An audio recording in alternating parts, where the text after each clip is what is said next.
Hello students, welcome back to my YouTube channel. So let's start chapter number 6th. So chapter number 6 ਅਸੀਂ start ਕਰਨ ਜਾ ਰਹੇ ਹਾਂ roles of society in development and environment.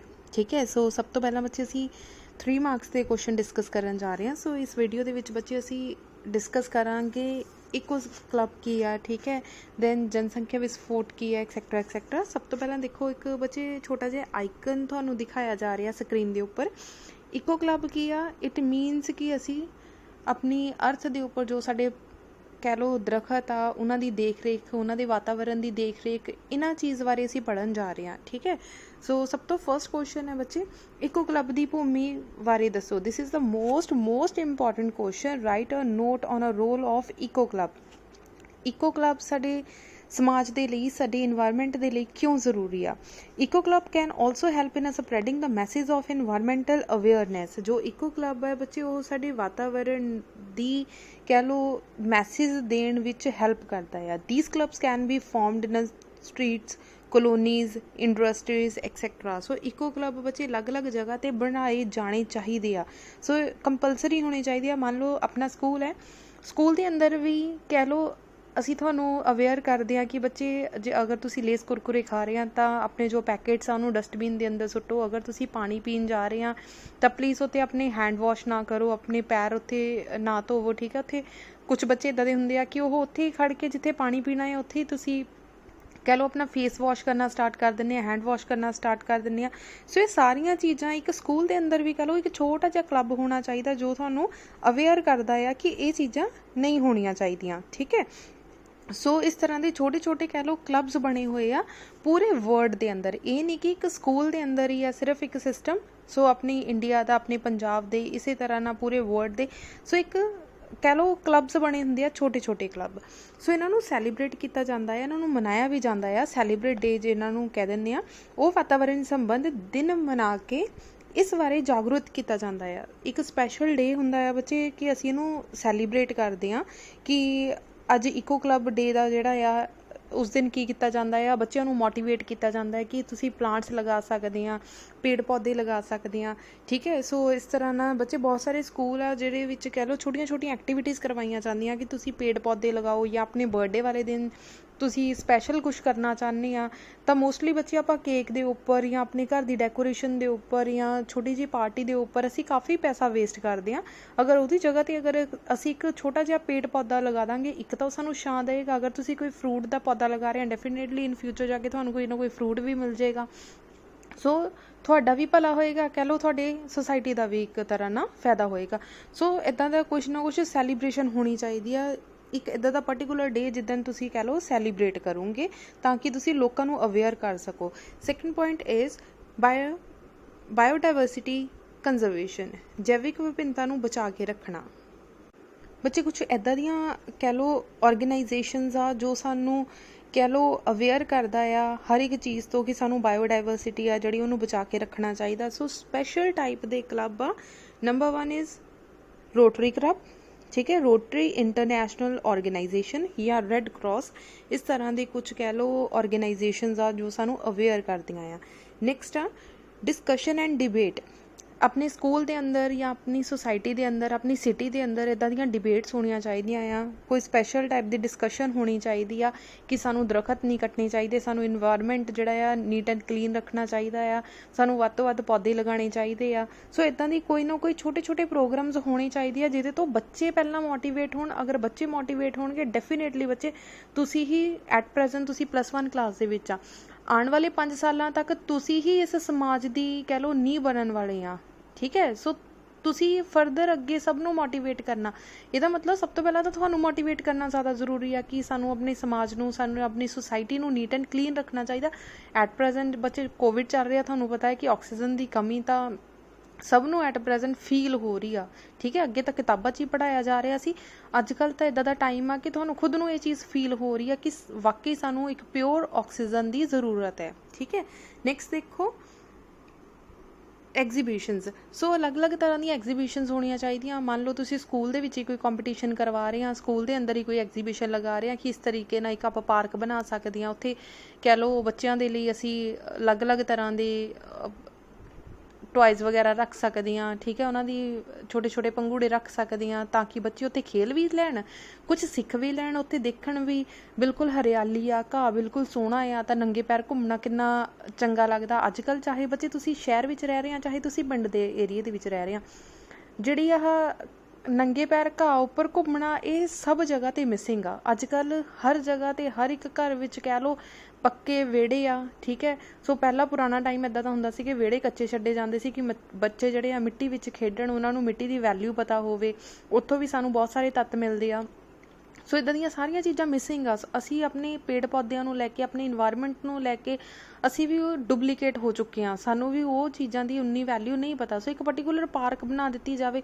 So exhibition ਦੇ through ਜਿਹੜਾ ਹੈ ਅਸੀਂ ਲੋਕਾਂ ਨੂੰ ਮੋਟੀਵੇਟ ਕਰ ਸਕਦੇ ਹਾਂ ਕਿ ਸਾਡੇ ਘਰ ਦੇ ਵਿੱਚ ਅਗਰ ਕੋਈ ਅਸੀਂ ਪੇੜ ਵੀ ਲਗਾਉਂਦੇ ਹਾਂ, ਦਰਖਤ ਵੀ ਲਗਾਉਂਦੇ ਹਾਂ, ਮੰਨ ਲਓ ਅਮਰੂਦ ਦਾ ਦਰਖਤ ਲਗਾ ਲਿਆ ਜਾਂ ਫਿਰ ਕੋਈ ਇੱਦਾਂ ਛੋਟਾ ਮੋਟਾ ਕੋਈ ਨਿੰਬੂ ਦਾ ਲਗਾ ਲਿਆ, ਤਾਂ ਇੱਕ ਤਾਂ ਤੁਹਾਨੂੰ ਕੋਈ ਫਲ ਫਰੂਟ ਮਿਲ ਰਿਹਾ ਆ, ਦੂਸਰਾ ਤੁਹਾਨੂੰ ਉਹਦੇ ਕੋਈ ਨਾ ਕੋਈ ਤਾਂ ਬੈਨੀਫਿਟਸ ਹੋਣਗੇ, ਆਕਸੀਜਨ ਮਿਲੇਗੀ, ਠੀਕ ਹੈ। ਨੈਕਸਟ ਆ ਮੀਡੀਆ ਰਾਹੀਂ ਬੱਚਿਆਂ ਨੂੰ ਜਾਂ ਸੁਸਾਇਟੀ ਨੂੰ ਜਾਗਰੂਕ ਕਰਨਾ। ਤੁਸੀਂ ਕੋਈ ਛੋਟੀ ਜਿਹੀ ਮਾਡਲ ਬਣਾ ਸਕਦੇ ਆ, ਤੁਸੀਂ ਆਪਣੀ ਮੀਡੀਆ TV ਦੇ ਰਾਹੀਂ ਤੁਸੀਂ ਕੁਝ ਮੈਸੇਜ ਦੇ ਸਕਦੇ ਆ। ਅਗਰ ਤੁਹਾਡੇ ਵਿੱਚੋਂ ਕੋਈ ਬੱਚਾ, ਡੈਫੀਨੇਟਲੀ ਬੱਚੇ ਐਟ ਪ੍ਰੈਜ਼ੈਂਟ ਆਪਣੇ ਕੋਲ 100-150 ਬੱਚਾ ਆ, ਤਾਂ ਕੋਈ ਇੱਕ ਬੱਚਾ ਤਾਂ ਹੋਏਗਾ ਜਿਹੜਾ ਪੋਇਮ ਬਹੁਤ ਅੱਛੀ ਲਿਖਦਾ ਹੋਏਗਾ। ਤੁਸੀਂ ਆਪਣੀ ਪੋਇਮ ਦੇ ਰਾਹੀਂ ਆਪਣੀ ਫੈਮਿਲੀ ਨੂੰ, ਆਪਣੀ ਕਹਿ ਲਓ ਸੁਸਾਇਟੀ ਨੂੰ ਇੱਕ ਛੋਟਾ ਜਿਹਾ ਮੈਸੇਜ ਲਿਖ ਕੇ ਆਪਣੀ WhatsApp ਦੇ ਸਟੇਟਸ 'ਤੇ ਲਗਾ ਸਕਦੇ ਹਾਂ, Facebook 'ਤੇ ਪਾ ਸਕਦੇ ਹਾਂ, YouTube 'ਤੇ ਪਾ ਸਕਦੇ ਹਾਂ। ਕੋਈ ਨਾ ਕੋਈ ਤਾਂ ਉਹਨੂੰ ਪੜ੍ਹ ਕੇ ਮੋਟੀਵੇਟ ਹੋਏਗਾ ਹੀ। ਸੋ ਕੁਛ ਨਾ ਕੁਛ ਤਾਂ ਇੱਦਾਂ ਦਾ ਲਿਖਿਆ ਜਾ ਸਕਦਾ ਕਿ ਤੁਹਾਡਾ ਮੈਸੇਜ ਪੜ੍ਹ ਕੇ ਕੋਈ ਬੰਦਾ ਮੋਟੀਵੇਟ ਹੋ ਰਿਹਾ ਵੀ ਹਾਂ ਸਾਨੂੰ ਇਨਵਾਇਰਮੈਂਟ ਜਿਹੜਾ ਨੀਟ ਐਂਡ ਕਲੀਨ ਰੱਖਣਾ ਚਾਹੀਦਾ। ਤੁਹਾਡੇ ਵਿੱਚੋਂ ਕੋਈ ਇੱਕ ਸਟੂਡੈਂਟ ਤਾਂ ਹੋਏਗਾ ਜਿਹਦੀ ਆਵਾਜ਼ ਬਹੁਤ ਅੱਛੀ ਹੋਏਗੀ ਤਾਂ ਉਹ ਬਹੁਤ ਸੋਹਣਾ ਗਾਉਂਦਾ ਹੋਏਗਾ। ਸੋ ਕੁਛ ਇੱਦਾਂ ਦੀਆਂ 2-4 ਲਾਈਨਸ ਗਾਈਆਂ ਜਾਣ ਕਿ ਉੱਥੋਂ ਸਾਨੂੰ ਸਾਡੇ ਇਨਵਾਇਰਮੈਂਟ ਨੂੰ ਲੈ ਕੇ ਕੋਈ ਮੈਸੇਜ ਮਿਲਦਾ ਹੋਵੇ। ਸੋ ਬੱਚੇ ਜਦੋਂ ਕਾਫੀ ਬੱਚੇ ਜਿੱਦਾਂ ਮੰਨ ਲਓ ਇਕੱਠੇ ਹੋ ਕੇ ਇੱਕ ਗਰੁੱਪ ਬਣਾ ਲੈਂਦੇ ਆ ਜਿਹੜੇ ਸੁਸਾਇਟੀ ਨੂੰ ਕਹਿ ਲਓ ਮੋਟੀਵੇਟ ਕਰ ਰਹੇ ਆ ਇਨਵਾਇਰਮੈਂਟ ਨੂੰ ਲੈ ਕੇ, ਉਹਨੂੰ ਅਸੀਂ ਕਲੱਬਸ ਬੋਲ ਦਿੰਦੇ ਹਾਂ, ਠੀਕ ਹੈ। ਸੋ ਇਸ ਤਰ੍ਹਾਂ ਅਸੀਂ ਮੀਡੀਆ ਰਾਹੀਂ ਵੀ ਲੋਕਾਂ ਤੱਕ ਮੈਸੇਜ ਪਹੁੰਚਾ ਸਕਦੇ ਹਾਂ। ਨੈਕਸਟ ਆ ਅਵੇਅਰਨੈਸ ਪ੍ਰੋਗਰਾਮ ਹੋਣੇ ਚਾਹੀਦੇ ਆ। ਸੋ ਮੰਨ ਲਓ ਤੁਹਾਡਾ ਸਕੂਲ ਆ 365 ਦਿਨ ਪੜ੍ਹਾਇਆ ਜਾਂਦਾ, ਤਾਂ ਅਗਰ ਇੱਕ ਦਿਨ ਵਿੱਚੋਂ ਪਰਟੀਕੂਲਰ ਤੁਹਾਨੂੰ ਮੋਟੀਵੇਟ ਕੀਤਾ ਜਾਵੇ ਕਿ ਇਸ ਤਰੀਕੇ ਨਾਲ ਵੀ ਅਸੀਂ ਕਰ ਸਕਦੇ ਹਾਂ, ਜਾਂ ਇੱਕ ਪਰਟੀਕੂਲਰ ਡੇ ਲੈ ਲਿਆ ਜਾਵੇ ਜਿਸ ਦਿਨ ਅਸੀਂ ਸਕੂਲ ਦੇ ਵਿੱਚ ਪਲਾਂਟਸ ਲਗਾਈਏ, ਜਾਂ ਆਪਣੇ ਸਾਰੇ ਬੱਚੇ ਇਕੱਠੇ ਹੋ ਕੇ, ਜਾਂ ਆਪਾਂ ਪਿੰਡ ਦੇ ਹੀ ਬੰਦੇ ਸਾਰੇ ਬੱਚੇ ਇਕੱਠੇ ਹੋ ਕੇ ਪਿੰਡ ਵਿੱਚ ਇੱਕ ਪਰਟੀਕੂਲਰ ਜਗ੍ਹਾ 'ਤੇ ਇੱਕ ਪੇੜ ਲਗਾ ਦਈਏ। ਅਗਰ ਬੱਚੇ ਇੱਕ ਦਿਨ 'ਚ, ਇੱਕ ਸਾਲ ਵਿੱਚ ਦੇਖ ਲਓ ਕਿੰਨੇ ਬੱਚਿਆਂ ਦਾ ਬਰਥਡੇ ਆਉਂਦਾ ਆ, ਤਾਂ ਕਿੰਨੇ ਪੇੜ ਪੌਦੇ ਲੱਗ ਸਕਦੇ ਆ ਆਪਣੇ ਪਿੰਡ ਦੇ ਵਿੱਚ, ਠੀਕ ਹੈ। ਅਸੀਂ ਤਾਂ ਸਿਰਫ ਇੱਕ ਲਗਾਇਆ, ਅਗਰ ਅਸੀਂ ਪੂਰੇ ਪਿੰਡ ਦੀ ਗੱਲ ਕਰਦੇ ਹਾਂ ਤਾਂ ਦੇਖ ਲਓ ਪੇੜ ਪੌਦੇ ਕਿੰਨੇ ਜ਼ਿਆਦਾ ਹਰਿਆਲੀ ਹੋ ਸਕਦੀ ਹੈ ਸਾਡੇ ਪਿੰਡ ਦੇ ਵਿੱਚ। ਸੋ ਕੋਸ਼ਿਸ਼ ਕਰੋ ਕਿ ਪ੍ਰੋਗਰਾਮਸ ਦੇ ਰਾਹੀਂ ਵੀ ਅਸੀਂ ਜਿਹੜਾ ਆ ਲੋਕਾਂ ਨੂੰ ਅਵੇਅਰ ਕਰ ਸਕਦੇ ਹਾਂ। ਨੈਕਸਟ ਆ ਕੰਟੈਸਟ ਔਰ ਕੰਪੀਟੀਸ਼ਨ। ਅਗਰ ਮੰਨ ਲਓ ਕਿ ਅਸੀਂ ਪੂਰੇ ਰੱਜ ਕੇ ਢੀਠ ਹਾਂ, ਅਸੀਂ ਨਹੀਂ ਕੁਛ ਕਰਨਾ, ਅਸੀਂ ਆਪਣੀ ਬਰਥਡੇ 'ਤੇ ਕੋਈ ਨਹੀਂ ਲਗਾਉਣਾ ਚਾਹੁੰਦੇ ਹੈਗੇ ਪੇੜ ਪੌਦੇ, ਹੋ ਸਕਦਾ ਤੁਹਾਡੇ ਪਿੰਡ ਦਾ ਸਰਪੰਚ, ਤੁਹਾਡੇ ਸਕੂਲ ਦੇ ਪ੍ਰਿੰਸੀਪਲ, ਤੁਹਾਡੇ ਸਕੂਲ ਦੇ ਟੀਚਰ ਕਹਿ ਰਿਹਾ ਵੀ ਹਾਂ ਸਾਡੇ ਬੱਚੇ ਕੁਛ ਨਹੀਂ ਕਰ ਰਹੇ, so let's start a competition ਦੇ ਨਾਮ 'ਤੇ ਅਸੀਂ ਸਾਰਿਆਂ ਨੇ ਭੱਜੇ ਨੇ ਆਉਣਾ ਔਰ ਕੁਛ ਨਾ ਕੁਛ ਕਰਨ ਦੀ ਕੋਸ਼ਿਸ਼ ਕਰਾਂਗੇ, ਕੁਛ ਨਾ ਕੁਛ ਕਹਿ ਲਓ ਪੇੜ ਪੌਦੇ ਲਗਾਉਣ ਦੀ ਕੋਸ਼ਿਸ਼ ਕਰਾਂਗੇ। ਤੁਹਾਨੂੰ ਅਗਰ ਇੱਕ ਦਿਨ ਲਈ ਛੋਟਾ ਜਿਹਾ ਕਹਿ ਲਓ ਵੀ ਕੰਮ ਦਿੱਤਾ ਜਾਵੇ ਕਿ ਤੁਸੀਂ ਵੇਸਟ ਮਟੀਰੀਅਲ ਤੋਂ ਉਹਨੂੰ ਯੂਜ਼ ਵਿੱਚ ਲਿਆਉਣਾ ਆ, ਤਾਂ ਕਿਸੇ ਨੇ ਬੋਤਲ ਦੇ ਵਿੱਚ ਕਹਿ ਲਓ ਮਿੱਟੀ ਪਾ ਕੇ ਉੱਤੇ ਛੋਟੇ ਜਿਹੇ ਪੌਦੇ ਲਗਾ ਕੇ ਆ ਜਾਣਾ, ਕਿਸੇ ਨੇ ਜੇ ਕਹਿ ਲਓ ਵੀ ਉਹਨੂੰ ਬੋਟਲ ਨੂੰ ਕੱਟ ਕੇ ਲੈ ਆਉਣਾ, ਕਿਸੇ ਨੇ ਕਿਸੇ ਤਰੀਕੇ ਨਾਲ, ਕਿਸੇ ਨੇ ਕਿਸੇ ਤਰੀਕੇ ਨਾਲ। ਮਤਲਬ ਤੁਹਾਡਾ ਦਿਮਾਗ ਬਹੁਤ ਜ਼ਿਆਦਾ ਕ੍ਰੀਏਟਿਵ ਆ। ਕਈ ਵਾਰੀ ਬੱਚੇ ਅਸੀਂ ਟੀਚਰਸ ਵੀ ਉਸ ਲੈਵਲ ਤੱਕ ਨਹੀਂ ਪਹੁੰਚ ਪਾਉਂਦੇ ਜਿੱਥੇ ਤੱਕ ਤੁਹਾਡੀ ਕ੍ਰੀਏਟਿਵਿਟੀ ਪਹੁੰਚ ਜਾਂਦੀ ਆ, ਕਿਉਂਕਿ ਤੁਸੀਂ ਹਲੇ ਗਰੋ ਕਰ ਰਹੇ ਆ।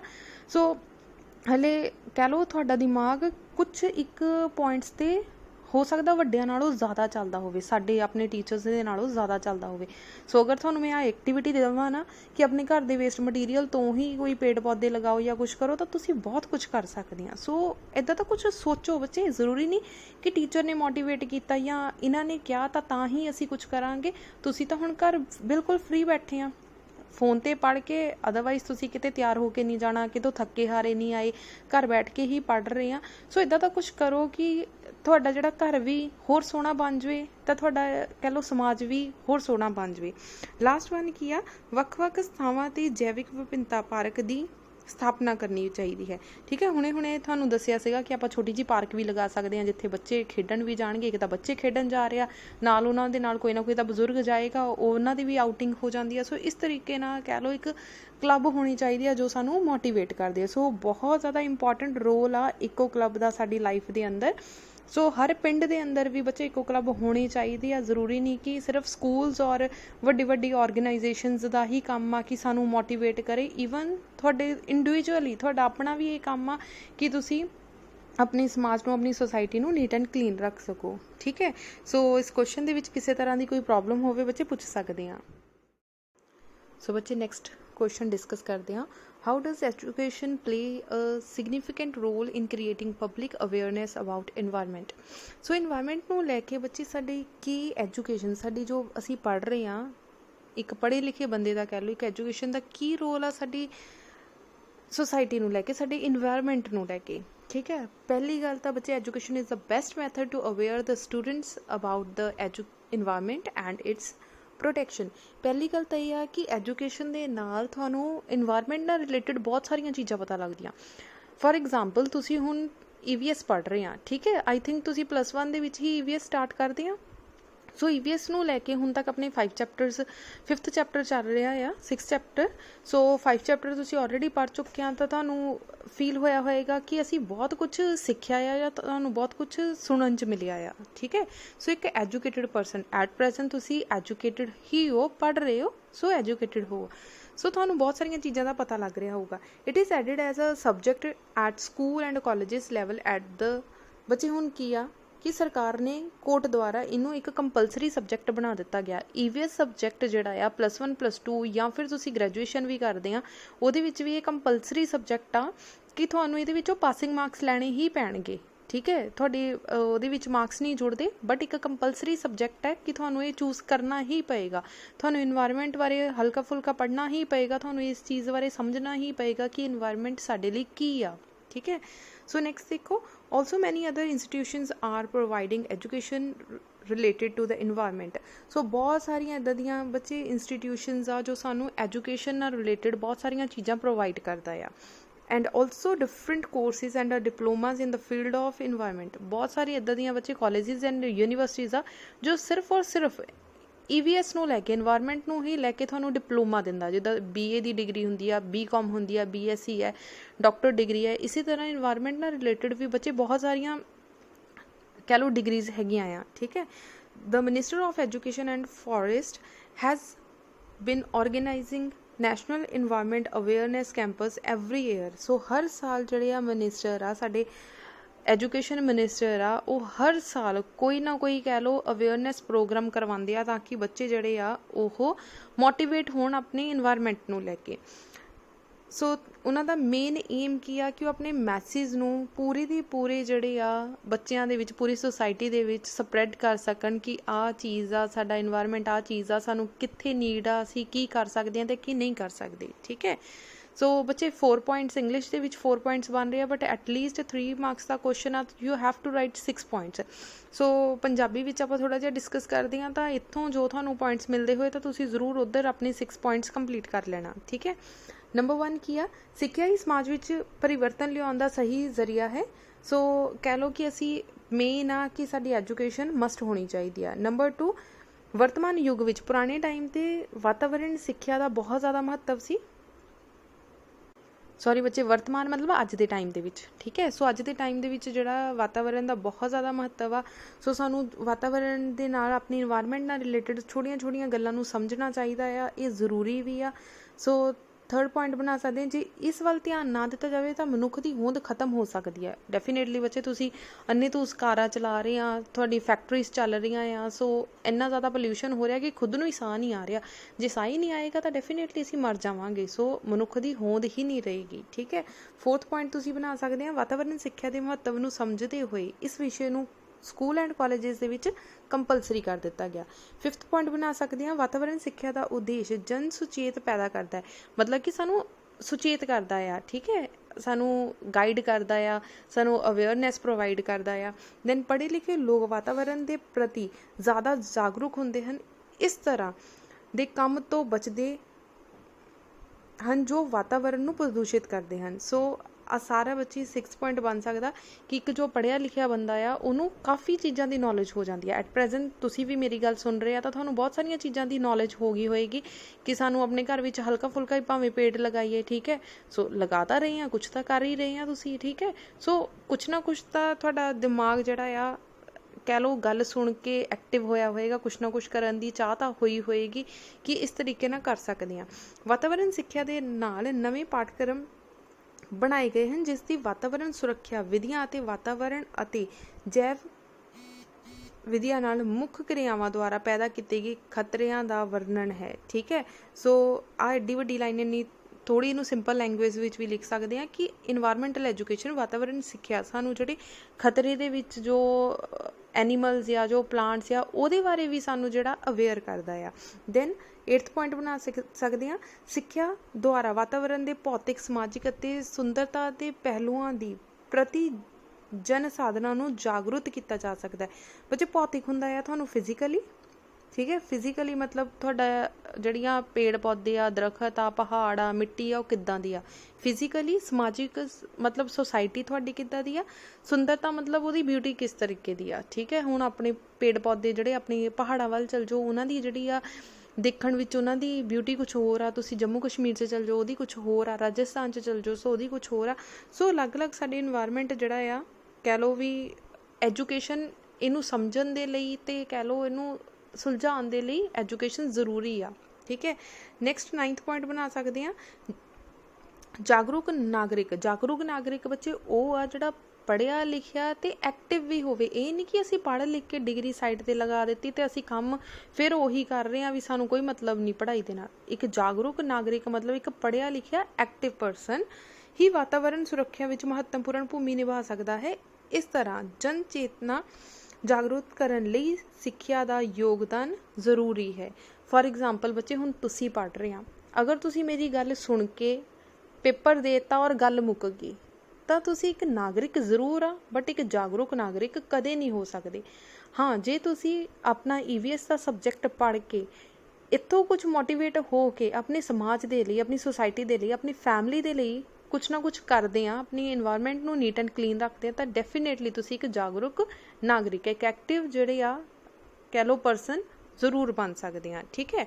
ਸੋ ਇਹ ਬੱਚੇ ਤੁਹਾਡਾ ਸੈਕਿੰਡ ਕੁਐਸਚਨ ਸੀ, ਬਹੁਤ ਜ਼ਿਆਦਾ ਈਜ਼ੀ ਕੁਐਸਚਨ ਸੀ। ਤੁਸੀਂ ਆਪਣੀ ਲੈਂਗੁਏਜ ਦੇ ਵਿੱਚ ਵੀ ਕੋਈ ਵੀ ਪੁਆਇੰਟਸ ਲਿਖ ਸਕਦੇ ਆ। ਸੋ ਬੱਚੇ let start next question, question number 3rd, what are the major ill effects of the population explosion? Population explosion ਮਤਲਬ ਜਨਸੰਖਿਆ ਵਿਸਫੋਟ ਦੇ ਬੁਰੇ ਪ੍ਰਭਾਵ ਲਿਖਣੇ ਆ ਕਿ ਅਚਾਨਕ ਇੰਨੀ ਜ਼ਿਆਦਾ ਜਨਸੰਖਿਆ ਸਾਡੀ ਪੂਰੀ ਇੰਡੀਆ ਦੇ ਵਿੱਚ ਵੱਧ ਗਈ, ਇਹਦੇ ਨਾਲ ਸਾਨੂੰ ਕੀ ਕੀ ਨੁਕਸਾਨ ਹੋਏ ਆ। Number 1, environmental imbalance. Environmental imbalance ਹੁੰਦਾ ਆ ਕਿ ਵਾਤਾਵਰਨ ਅਸਮਾਨਤਾ ਫੈਲ ਗਈ, ਠੀਕ ਹੈ। ਕਿ ਕਿਤੇ ਜਿਹੜੀ ਆ ਪਾਪੂਲੇਸ਼ਨ ਬਹੁਤ ਜ਼ਿਆਦਾ ਵੱਧ ਗਈ, ਉੱਥੇ ਕੀ ਆ ਪਾਣੀ ਦਾ ਬਹੁਤ ਜ਼ਿਆਦਾ ਅੰਨ੍ਹੇਤੂਸ ਅਸੀਂ ਵਰਤੋਂ ਕਰ ਰਹੇ ਹਾਂ, ਉੱਥੇ ਪਾਣੀ ਮੁੱਕ ਗਿਆ। ਕਿਤੇ ਆ ਉੱਥੇ ਦਰਖਤ ਸੀ ਪਹਿਲਾਂ ਬਹੁਤ ਜ਼ਿਆਦਾ, ਉੱਥੇ ਅਚਾਨਕ ਇੰਨੀ ਜ਼ਿਆਦਾ ਜਨਸੰਖਿਆ ਵੱਧ ਗਈ ਕਿ ਅਸੀਂ ਸਾਰੇ ਦਰਖਤ ਕੱਟ ਦਿੱਤੇ ਅਤੇ ਉੱਥੇ ਬਿਲਡਿੰਗਸ ਬਣਾ ਦਿੱਤੀਆਂ, ਫੈਕਟਰੀਜ਼ ਬਣਾ ਦਿੱਤੀਆਂ। ਇਹਦਾ ਮਤਲਬ ਅਸੀਂ ਆਪਣੇ ਫਾਇਦੇ ਲਈ ਵੱਧ ਰਹੀ ਜਨਸੰਖਿਆ ਆਪਣੀ ਬਿਜ਼ਨਸ ਕਰਨ ਦੇ ਲਈ, ਆਪਣੇ ਕਹਿ ਲਓ ਸੁਸਾਇਟੀ ਨੂੰ ਇਨਕਰੀਜ਼ ਕਰਨ ਦੇ ਲਈ ਅਸੀਂ ਇਹਨਾਂ ਦਾ ਸ਼ੋਸ਼ਣ ਕਰ ਰਹੇ ਹਾਂ, ਐਕਸਪਲੋਜਨ ਇਹਨਾਂ ਦਾ ਕਰ ਰਹੇ ਹਾਂ, ਠੀਕ ਹੈ। Next is ਡੀਫੋਰੈਸਟ੍ਰੇਸ਼ਨ। ਡੀਫੋਰੈਸਟ੍ਰੇਸ਼ਨ ਮਤਲਬ ਅੰਨ੍ਹੇਤੂਸ ਜੰਗਲਾਂ ਦੀ ਕਟਾਈ ਕਰ ਰਹੇ ਹਾਂ। ਨੈਕਸਟ ਆ ਇਨਕਰੀਜ਼ਿੰਗ ਡਿਮਾਂਡ ਆਫ ਫੂਡ, ਕਿਉਂਕਿ ਜਨਸੰਖਿਆ ਸਾਡੀ ਕਹਿ ਲਓ ਪਾਪੂਲੇਸ਼ਨ ਇੰਨੀ ਜ਼ਿਆਦਾ ਵੱਧ ਗਈ ਤਾਂ ਡੈਫੀਨੇਟਲੀ ਜਿੰਨੀ ਜ਼ਿਆਦਾ ਪਾਪੂਲੇਸ਼ਨ ਹੋਏਗੀ ਉਨੀ ਜ਼ਿਆਦਾ ਤੁਹਾਡੀ ਫੂਡ ਦੀ ਡਿਮਾਂਡ ਵਧੇਗੀ। ਜੇ ਪਹਿਲਾਂ ਇੱਕ ਘਰ ਵਿੱਚ ਇੱਕ ਬੰਦਾ ਸੀ ਤਾਂ ਉਹ 1 ਬੋਰੀ ਕਣਕ ਖਾਂਦਾ ਸੀ ਪੂਰੇ ਸਾਲ ਦੇ ਵਿੱਚ, ਜੇ ਹੁਣ 4 ਆ ਤਾਂ ਡੈਫੀਨੇਟਲੀ 4 ਬੋਰੀਆਂ ਲੱਗਣਗੀਆਂ। ਇਹਦਾ ਮਤਲਬ ਜਿੱਦਾਂ ਹੀ ਪਾਪੂਲੇਸ਼ਨ ਇਨਕਰੀਜ਼ ਹੋਈ ਤੁਹਾਡੀ ਡਿਮਾਂਡ ਆਫ ਫੂਡ ਵੀ ਕੀ ਹੋ ਗਈ, ਇਨਕਰੀਜ਼ ਹੋ ਗਈ। ਨੈਕਸਟ ਕੀ ਆ population problems due to urbanisation.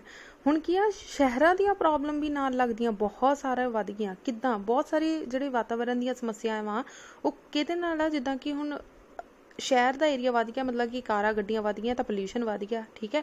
ਸ਼ਹਿਰ ਦਾ ਏਰੀਆ ਉਦੋਂ ਹੀ ਇਨਕਰੀਜ਼ ਹੋਏਗਾ ਜਦੋਂ ਦਰਖਤਾਂ ਨੂੰ ਕੱਟ ਕੇ ਉੱਥੇ ਬਿਲਡਿੰਗਸ ਲਗਾਈਆਂ ਜਾਣਗੀਆਂ। ਇਹਦਾ ਮਤਲਬ ਦਰਖਤਾਂ ਦੀ ਅੰਨ੍ਹੇਤੂਸ ਕਟਾਈ ਹੋ ਰਹੀ ਆ, ਸੋ ਪ੍ਰੋਬਲਮਸ ਵੀ ਨਾਲ ਦੀ ਨਾਲ ਇਨਕਰੀਜ਼ ਹੋ ਗਈਆਂ। ਨੈਕਸਟ ਆ ਇਨਕਰੀਜ਼ਿੰਗ ਪੋਲਿਊਸ਼ਨ। ਡੈਫੀਨੇਟਲੀ ਬੱਚੇ ਕਾਰਾਂ ਗੱਡੀਆਂ ਵਧੀਆਂ ਤਾਂ ਜਿਹੜੀ ਤੁਹਾਡੀ ਪੋਲਿਊਸ਼ਨ ਆ ਉਹ ਵੀ ਇਨਕਰੀਜ਼ ਹੋਏਗਾ। ਨੈਕਸਟ ਆ ਡਿਪਲੀਸ਼ਨ ਆਫ ਰਿਸੋਰਸਿਸ। ਜਿਹੜੀ ਰਿਸੋਰਸਿਸ ਆ ਉਹਨਾਂ ਦੇ ਵਿੱਚ ਵੀ ਕਮੀ ਆਈ ਆ, ਠੀਕ ਹੈ। ਹੁਣੇ ਆਪਾਂ ਗੱਲ ਕੀਤੀ ਸੀਗੀ ਕਿ ਇੱਕ ਜਗ੍ਹਾ 'ਤੇ ਲੋਕ ਹੀ ਇੰਨੇ ਜ਼ਿਆਦਾ ਵੱਧ ਗਏ ਕਿ ਅਸੀਂ ਪਾਣੀ ਦਾ ਹੀ ਇੰਨਾ ਜ਼ਿਆਦਾ, ਹੁਣ ਤੁਸੀਂ ਦਿੱਲੀ 'ਚ ਹੀ ਲਾ ਲਓ ਬੱਚੇ, ਬਹੁਤ ਸਾਰੇ ਏਰੀਏ ਇੱਦਾਂ ਦੇ ਆ ਕਿ ਉਹਨਾਂ ਦੀ ਜ਼ਮੀਨ 'ਚ ਪਾਣੀ ਨਹੀਂ ਹੈ। ਉੱਥੇ ਇੱਕ ਟਰੱਕ ਆਉਂਦਾ ਆ ਜਾਂ ਟੈਂਕਰ ਆਉਂਦਾ ਆ ਉਹਨਾਂ ਨੂੰ ਪਾਣੀ ਦੇਣ ਵਾਸਤੇ, ਪਰਟੀਕੂਲਰ ਟਾਈਮ 'ਤੇ ਪਾਣੀ ਦੇਣ ਵਾਸਤੇ। ਸੋ ਉਹ ਖਰੀਦਦੇ ਆ ਪਾਣੀ ਨੂੰ, ਇਹ ਨਹੀਂ ਕਿ ਉਹਨਾਂ ਨੂੰ ਫ੍ਰੀ 'ਚ ਨਹੀਂ ਮਿਲਦਾ, ਉਹਨਾਂ ਨੂੰ ਉਹ ਪਾਣੀ ਨੂੰ ਖਰੀਦਦੇ ਆ। ਨੈਕਸਟ ਆ ਇਨਕਰੀਜ਼ਿੰਗ ਅਨਐਮਪਲੋਇਮੈਂਟ। ਸੋ ਇਨਕਰੀਜ਼ਿੰਗ ਜਿਹੜੀ ਬੇਰੁਜ਼ਗਾਰੀ ਆ ਬੱਚੇ, ਉਹ ਅੰਨਾ ਤੋਂ ਵੱਧ ਰਹੀ ਆ। ਮੰਨ ਲਓ ਇੱਕ ਥਾਂ 'ਤੇ 10 ਬੰਦਿਆਂ ਦੀ ਕੰਮ ਕਰਨ ਲਈ ਸਪੇਸ ਆ। ਮੰਨ ਲਓ ਖੇਤਾਂ ਦੀ ਗੱਲ ਕਰ ਲੈਂਦੇ ਆ ਕਿ ਖੇਤ ਵਿੱਚ ਸਾਨੂੰ 10 ਬੰਦੇ ਇੱਦਾਂ ਦੇ ਚਾਹੀਦੇ ਜਿਹੜੇ ਖੇਤਾਂ ਵਿੱਚ ਕੰਮ ਕਰ ਸਕਣ, ਪਰ ਕੰਮ ਕਰਨ ਵਾਲੇ 50 ਬੰਦੇ ਖੜ੍ਹੇ ਆ। ਇਹਦਾ ਮਤਲਬ ਸਿਰਫ 10 ਬੰਦੇ ਕੰਮ ਕਰਨਗੇ, 40 ਬੰਦੇ ਕੀ ਆ ਬਿਲਕੁਲ ਵਿਹਲੇ ਬੈਠੇ ਆ। ਸੋ ਕਿੱਥੋਂ ਪੈਸਾ ਕਮਾਉਣਗੇ, ਕਿੱਥੋਂ ਆਪਣੇ ਘਰਦਿਆਂ ਨੂੰ ਖਿਲਾਉਣਗੇ। ਸੋ 40 ਬੰਦੇ ਜਿਹੜੇ ਬੇਰੁਜ਼ਗਾਰ ਬੈਠੇ ਆ। ਠੀਕ ਆ, ਇਹ ਜੇ ਪੋਪੂਲੇਸ਼ਨ ਇਨਕਰੀਜ਼ ਹੋਈ ਆ ਤਾਂ ਨਾਲ ਦੀ ਨਾਲ ਬੇਰੁਜ਼ਗਾਰੀ ਵੀ ਵਧੀ ਆ। ਲਾਸਟ ਆ ਗਿਆ problems due to the industrialisation. Industries ਕਰਕੇ ਵੀ ਬੱਚੇ ਬਹੁਤ ਸਾਰੀਆਂ ਪ੍ਰੋਬਲਮਸ ਆਈਆਂ। ਇੰਡਸਟਰੀਜ਼ ਇੰਨੀਆਂ ਜ਼ਿਆਦਾ ਲੱਗ ਗਈਆਂ ਕਿ ਉਹਦੇ ਨਾਲ ਸਾਡਾ ਕਹਿ ਲਓ ਸੋਲਿਡ ਪੋਲਿਊਸ਼ਨ ਵੱਧਦਾ ਜਾ ਰਿਹਾ। ਠੀਕ ਹੈ, ਏਅਰ ਪੋਲਿਊਸ਼ਨ ਵੱਧਦਾ ਜਾ ਰਿਹਾ ਆ। ਸੋ ਇਹਦੇ ਨਾਲ ਵੀ ਬਹੁਤ ਸਾਰੀਆਂ ਪ੍ਰੋਬਲਮਸ ਆਈਆਂ ਆ। ਠੀਕ ਹੈ ਜੀ। ਸੋ ਬੱਚੇ ਸਾਡੇ 3 ਮਾਰਕਸ ਦੇ ਲੌਂਗ ਕੁਐਸਚਨ ਸੀ ਜੋ ਤੁਹਾਡੇ ਐਗਜ਼ਾਮ ਦੇ ਵਿੱਚ ਪੁੱਛੇ ਜਾਂਦੇ ਆ, ਜਾਂ ਤਾਂ 3 ਇਹਨਾਂ ਦੇ ਵਿੱਚ ਜਿੱਦਾਂ ਆਪਾਂ ਹੁਣ 8 ਪੁਆਇੰਟਸ ਡਿਸਕਸ ਕੀਤੇ। ਅਗਰ 3 ਮਾਰਕਸ ਦਾ ਕੁਐਸਚਨ ਆਉਂਦਾ, you have to write only 6 points. ਤੁਸੀਂ 6 ਪੁਆਇੰਟਸ ਲਿਖ ਕੇ ਆਉਂਗੇ ਤਾਂ ਵੀ ਤੁਹਾਨੂੰ ਪੂਰੇ ਮਾਰਕਸ ਦਿੱਤੇ ਜਾਣਗੇ। ਠੀਕ ਹੈ ਬੱਚੇ, ਅਗਰ ਕਿਸੇ ਵੀ ਕੁਐਸਚਨ 'ਚ ਕੋਈ ਪ੍ਰੋਬਲਮ ਹੋਈ ਤਾਂ ਤੁਸੀਂ ਪੁੱਛ ਸਕਦੇ ਆ। Thank you so much.